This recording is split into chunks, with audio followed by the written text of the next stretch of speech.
Exercise 2.3 first x+1 ಫ್ಯಾಕ್ಟರ್ಗೆ ಹೆಂಗೆ ಬರುತ್ತೆ ಅಂತ ಕೇಳಿದ್ದಾನೆ, ಅದನ್ನು ಮಾಡ್ಕೊಂಡಿದ್ದೀನಿ. g(x)ನ 0 ಹಾಕ್ಕೊಂಡು ಆಗ x = -1 ಬರುತ್ತೆ.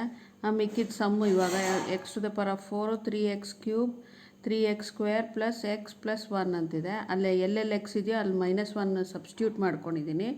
ನೀವೇ ನೋಡಿ. ಇದು 4 ಈವನ್ ನಂಬರ್ ಆದ್ದರಿಂದ +1 ಬರುತ್ತೆ. ಇದು ಕ್ಯೂಬು ಆಡ್ ನಂಬರ್ ಆದ್ದರಿಂದ -1 ಬರುತ್ತೆ. -1 × 3 -3. ಇವಾಗ ಇದು ಸ್ಕ್ವೇರ್ ಬಂದಿರೋದ್ರಿಂದ ಈವನ್ ಆಗುತ್ತೆ. +1 + 3 ಆಗುತ್ತೆ. -1 + 1. ಸೊ ಟೋಟಲ್ ಆಗಿ 1 ಮಾತ್ರ ಮಿಕ್ಕತ್ತೆ.